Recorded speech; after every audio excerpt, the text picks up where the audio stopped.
Let me kick us off with this question. Khaldun, you mentioned that if we remove God out of the equation, then we also remove objective morality from the equation. And I take that to mean that what we're left with in a godless world is subjective morality, where each of us are free to determine our own understanding of what morality is. Do you feel, or can you explain why you think objective morality is any better situation or solution than subjective morality? In other words, what is there to fear? Is there anything to fear in subjective morality? I like to say, do we lock our doors at night? Why do we lock our doors? Because we fear that somebody else's morality may try to overcome our morality. What we need is a standard above our standard. And that's why John Locke talked about the social contract, where we need to have an agreement upon some moral system in order for us to survive as a society. But what do you do when you have a prevailing society next door who wants to take your resources, take your women, take your children, and overcome you? On what ground do you have to say they're wrong and we're right, if they have more guns, more weapons, and more intelligence? We have to appeal to something beyond ourselves. As a matter of fact, this was a problem at the Nuremberg trials after World War II. The Nuremberg judges, when they took before them the Nazis, and they were judging them, the Nazis said, this is our culture, this is our community, this is our world. We're just following orders. Just because you won the war doesn't mean you can judge us. And interesting, the judges had a conundrum there. Was it the Allied forces who get to make the rules? It seemed like that, but they weren't appealing to that. They were appealing to something the United Nations have put together called the 30 Human Rights in the United Nations even today. They're appealing to something called natural law and a law above human law. Something that Martin Luther King referred to in the letter from Birmingham prison. One of the greatest letters ever penned by a human hand. And it was done in prison. A lot of good stuff comes out of prison. I don't recommend it. In that letter, he appealed to a law above the law for the oppression and segregation and racism and things that are happening. If we don't have something to appeal to, then it's just my word against yours or my culture against your culture.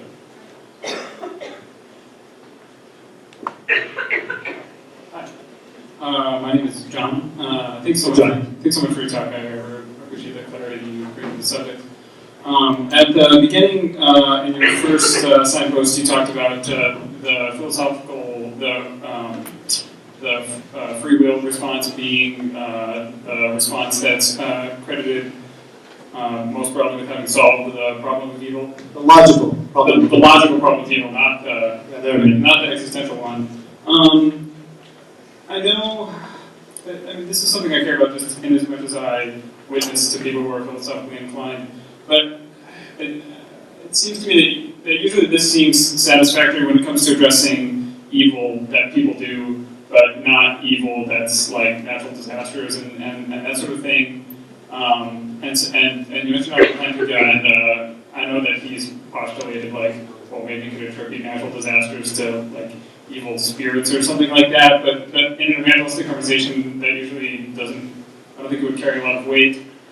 Now, I've heard, I don't know if I've seen this on paper, but I've heard even Plantinga use what to me seems like a different kind of response, which is like a non sequitur response to the problem of evil. Like, it just doesn't logically follow that just because God is omnibenevolent or that he and that he's omniscient, that would necessarily mean that he wouldn't allow evil and or suffering. And I appreciate your difference in your clarification of the difference of those two.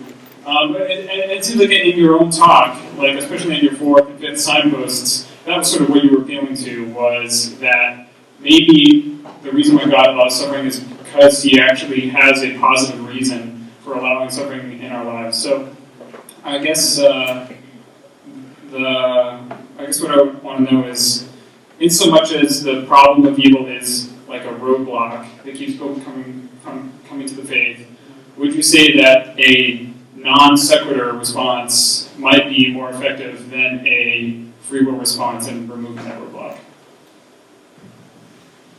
Okay. Many ways to address that. Of course, I'll give you a non sequitur response. The problem is you're dealing with people, and people are surprised, different. So it depends on the circumstance and the person you're dealing with. how you address that person. If somebody's just lost somebody they love, you don't want to give them a logical, consistent, propositional answer. They don't need that. They need a hug. They need somebody to put their hand around you and just be quiet. And that was, if you read the book of Job, that's what his friends did. And the best thing they did is just be quiet and just be there with them. After the time has passed, then you can start engaging in philosophical conversations about theodicies and engaging the question. And sometimes something helps with the metaphors that actually help. One of my friends was one of my friends. He's actually somebody from the village in ours in Jordan. He flew up to Turkey to celebrate New Year's Eve just 3 weeks ago. And they had the blast and a man dressed in a Santa Claus outfit opened fire on the people in Turkey. He was killed there. His wife is still in the hospital, in the Turkish hospital today. How do you make sense of that? Well, you don't just go over there and start giving them these philosophical responses. That doesn't help. What you need to do is be there for them. But once that passes, you can look at things like a tapestry. For example, I'm putting together a gigantic puzzle for my kids. And some of the pieces of the puzzle don't look like they fit. Matter of fact, they're pretty grotesque. But when you put that piece of puzzle down and you step back, the beauty emerges. And I think the tapestry of human history, of our own lives, will start becoming more and more open and more glorious the more we step back and see it. I think that helps with those little imageries to see. But when you're in it and you're staring at it, no. The pain is too great. You have to step back to see it. Now, there are different ways of addressing that. Thank you. Yeah, thank you. Hello.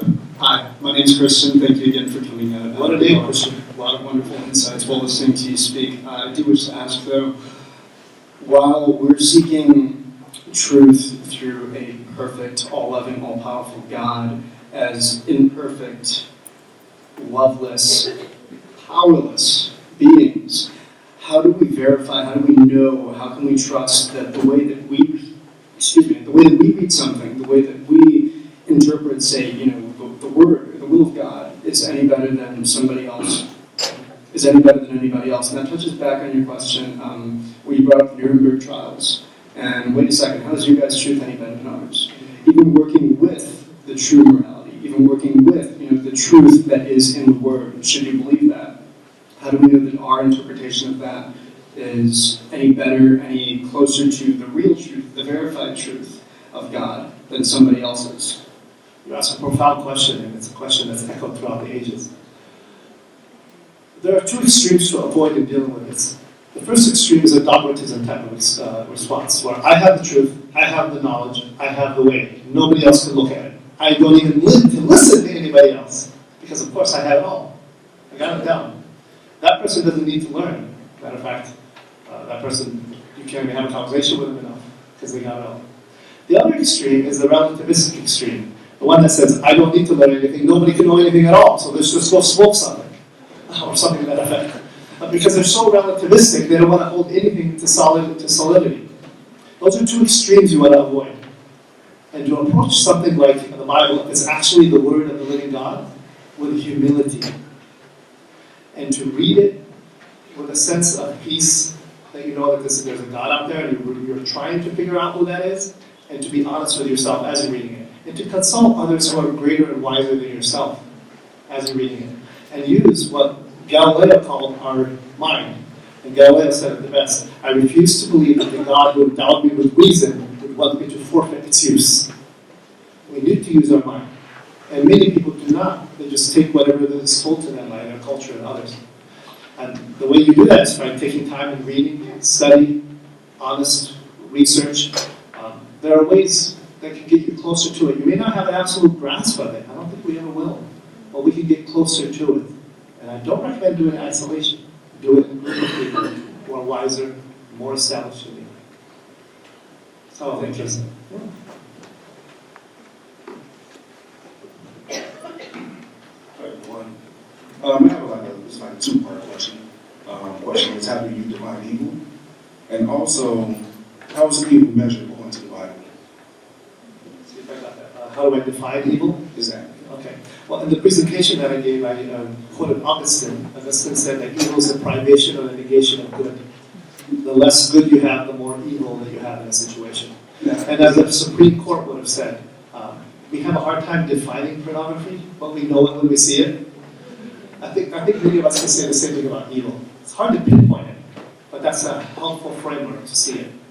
What was the second? Well, I was trying to say, like, is that Augustine's definition your definition? I would buy that definition for now. I think there's some nuances that you have to work through as well. It's not fully complete, of course. All right, and then also the second question would be, how is evil measured according to the Bible? How is evil measured according to the Bible? Is it- Okay, so we're looking at the Bible here. Evil can be looked at. One form of evil is called sin. And sin is a breaking of the law and of God, or moving away from what God has put forward. And making myself is the problem in the sin of Adam. And what Adam wanted to do in the garden is make himself, autonomous, above God, or make himself his own God. Matter of fact, those are the words that were used by the Satan, the Shaitan.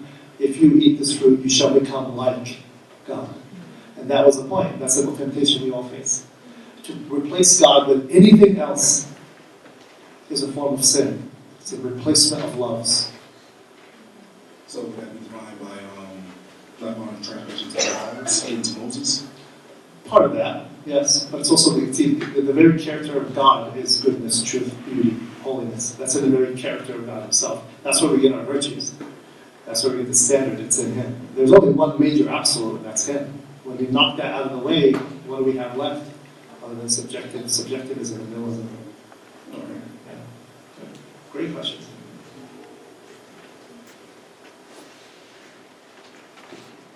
Hi there, thank you. It was a very interesting lecture. My name's Paul. I think you've done a great job of helping me to understand. I had struggles with faith and belief, and in the last 6 months have undergone quite a bit of struggle. Had a good friend who'd battled cancer, 47-year-old mom, struggled for many, many years, came back like wildfire. They had gone to Russia. They couldn't have their own kids, so they went to Russia, adopted 2 boys, admirable thing to do, yet so much suffering in that family, and it took her, they thought that she had 6 months, it finally took her over, and she died about 14 days later. One quick example, and then just 3 weeks ago, my mother-in-law was diagnosed with just an awful neurological disease. Can't even imagine how that would exist in this world, but 3 weeks ago, perfectly healthy, minor symptoms of dizziness. Cleveland Clinic took 2 weeks to identify what it was, and just a neurological disease. She's probably going to die tomorrow. And so I came here to try to understand exactly this topic. Well, it was perfect. So, and I understand based on what you were saying. So, because of suffering in the world, we become real, experience life, and grow and become real people. Kind of a summary, but now I'm kind of confused and more perplexed based on the number 4 on the conclusion page, because it said that at some point in the future God will come back and make things right again, and I can't remember exactly the terminology, but remove the evil, make things good again.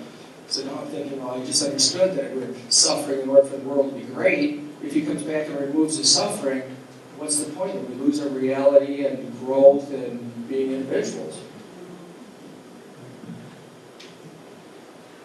I'm sorry about your mother-in-law, by the way.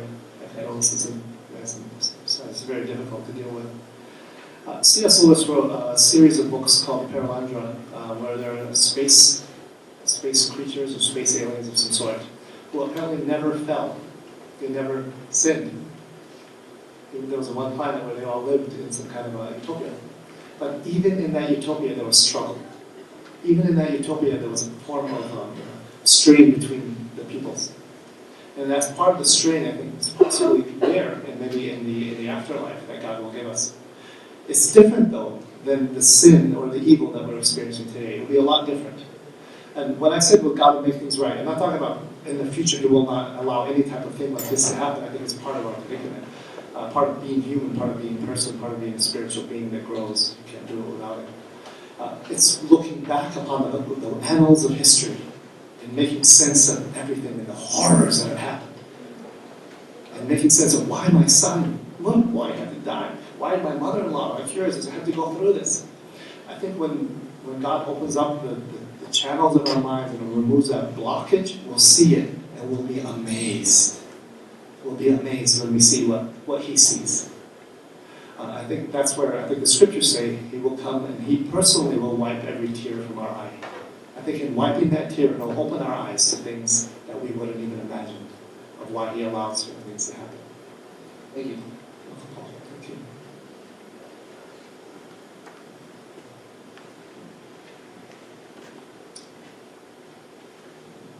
Khaldun, one of the things you said,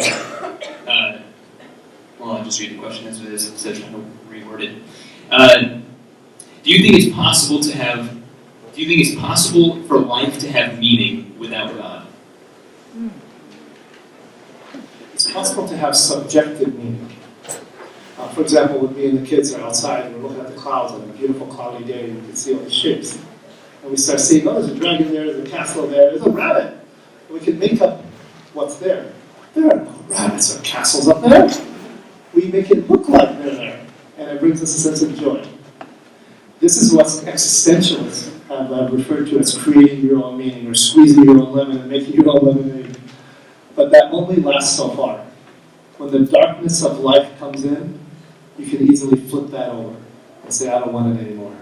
And Albert Camus, which is one of the fathers of existentialism, said the strongest struggle he had, and this is echoed by many throughout history, is why don't I commit suicide? Why not? So you can create your own meaning with a small m. But how long will that last? Where will it take you? I think it takes you so far.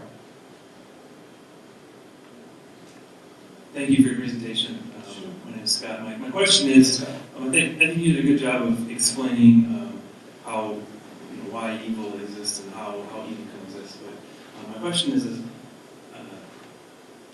how do we deal with evil that is done in God's name?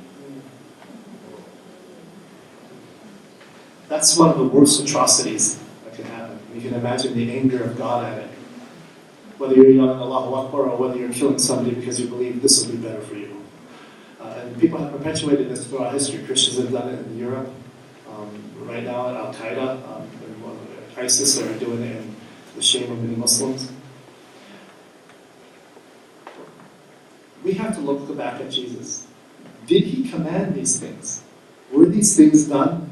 Maybe they're done in His name, but did He command them? And I would say, look back at Him.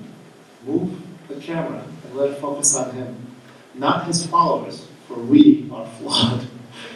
So that's what I would say to somebody who's saying, who's struggling with that. This is what religions have done, the abuse of children.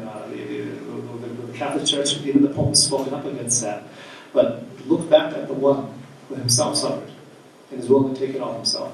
I think we should look back that way and to see that the source of light is Himself, still light, even though His children don't reflect that very well.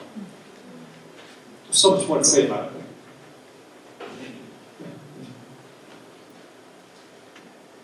Khaldun, this question's a little longer, so I'll read it. In the lecture, you mentioned that life is not genuine unless you go through something that is crucible.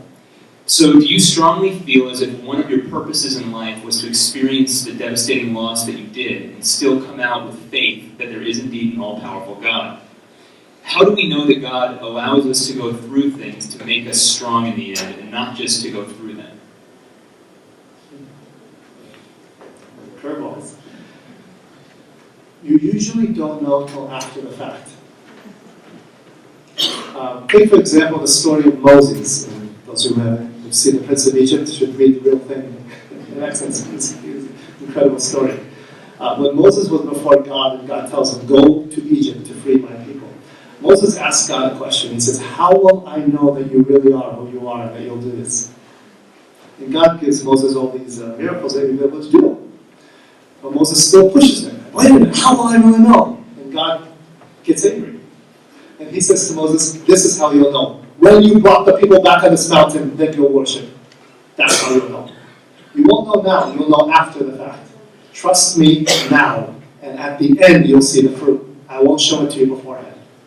Matter of fact, it's interesting because it goes back to the do not throw pearls before swine, which is one of the statements of Christ. sometimes when we put it before people, if you're not ready to receive it, you will trample on it. And I know me, 10 years ago, some of these truths would have been, yeah, whatever, I move on. And it wasn't until I had to go through something that my eyes were opened and then I was a different person. So I think it was one of the purposes of my life, to go through that, to change me, remake me, and really humble me. There's so much more to it.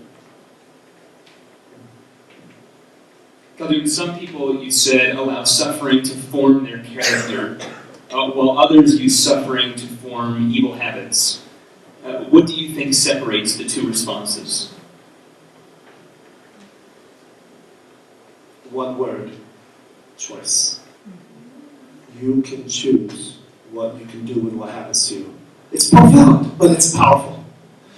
So many of us believe that, like for example, in the morning when I leave my building, people say to me, "Have a nice day." You too, have a nice day. As if the day is going to determine my destiny. Why can't I reverse it and say, go make it a good day? The vast majority of things that happen to us are not the things that determine who we are. It's how we choose to respond to those things that make us who we are. Choice is the big difference. Matter of fact, there's a book called The Other Wes Moore. He's a Rhodes Scholar, Marine, one of the top, most credentialed men in the military, very powerful author. And he wrote a book called The Other Wes Moore. And what he talked about, I think it was New York, I believe. There's a colleague that he grew up with on the street, very difficult environment. Both of them were in gangs. Both of them had difficult families. Both of them had trouble with the law. One became a Rhodes Scholar and worked in the White House, and one was on death row. Why? Choice. You can choose what to do with the circumstances that are in front of you. Another question here. Of all the ways evil could have entered the world, why through food and apple? Is there any significance of the origin story of evil in the Bible? If you actually read that story, it doesn't say apple. I mean, we're always open with a banana. I prefer a pomegranate. But it doesn't say fruit. The point is, it's not the fruit itself. I think one of the reasons God, and the great theologians will tell you this, left that tree there, where he told Adam and Eve, you can eat in any garden. This is the whole garden's yours, basically the earth, specifically. He was referring to a specific region. Is yours, except for that one. Why that one? Because I don't care that you eat that. The point is, are you going to walk with me? Are you going to trust me? Whether you eat a fruit or whether you cross a line, it's not relevant. The point is, are you going to trust me? Or are you going to put somebody else in my place, in yourself? Which is actually one of the goals of the Shaitan, to replace God with ourselves. That was one of the things the devil wanted to do. Which, by the way, he would not have been able to get into the garden unless the Almighty allowed him. There's no way he would have went by it. Matter of fact, one of my devotions the other day, I was reading about Christ and how he would extinguish the evil one. And it says, he will finish him with the breath of his mouth. You know what that means? If I take a candle and I go, that's how easily God can wipe out the devil. No problem. But he leaves him there. I think it's something to do with love for us. It's complex, but I think it's something to do with it.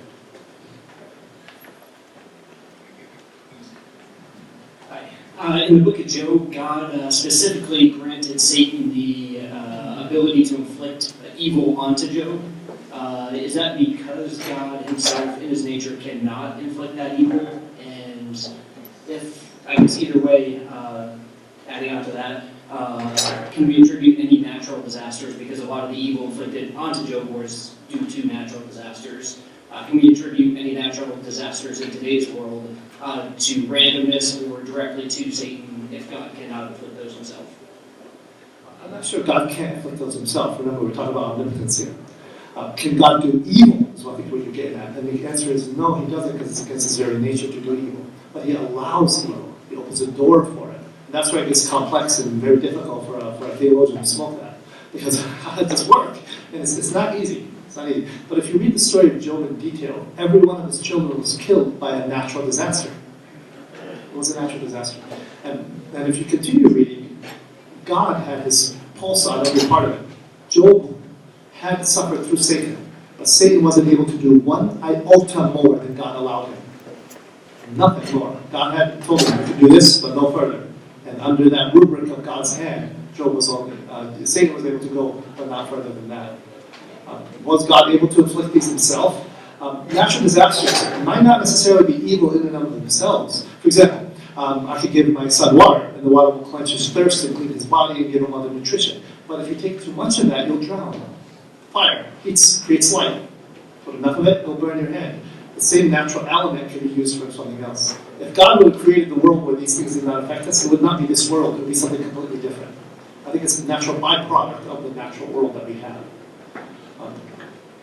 There's so much more to it. Yeah, thank you. Thank you. Sure. Question? I do. Thank everyone for being here. Thank you, Dr. Swites, for being here. The question's a little complex. I'm not sure I got it all together myself. I'm working on that myself. It starts like this. If God allows us to suffer in order for us to grow or to be real, how does this reason apply to children who only suffer and then die without ever learning who they are or weren't of an age to make a choice, as you kind of brought up the choice, the free will? Did God use that? Because you even showed us some pictures of some children suffering who then possibly died. Did God use the child to teach us a lesson, or is there something else there? I think some of the ways to get our attention is to touch the things we value the most. And God has no problem touching the things we value the most. Matter of fact, the story of Isaac in the book of Genesis, God tells Abraham to take the son whom he loves more than anything to the mountain to sacrifice him. Why would God do that? It's not so God could know what Abraham would do. He already knew that. He needed Abraham to know what Abraham could do. What was he capable of? What am I capable of when God touches the thing closest to me? Will I still serve? Matter of fact, that was the temptation that came up in the book of Job. Satan was tempting God, and not having to tell God, the only reason this guy serves you is because you give him all these houses, you give him power, you give him money, you give him all these wealth. That's why he serves you.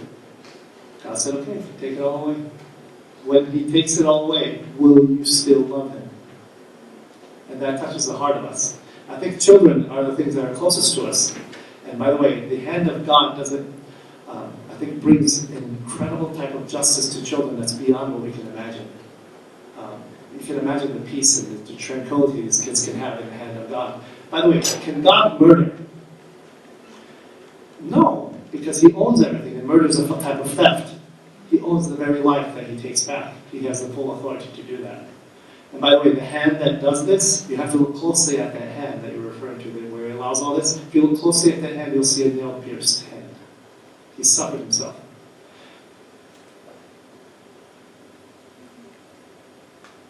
But I think, as I said earlier, at the end of time, when God lifts the veil from our eyes, we'll be able to see the reasons that are just beyond us. There's so, yeah. Yeah, thank you for that. Can we give Mr. Schweiss a round of applause?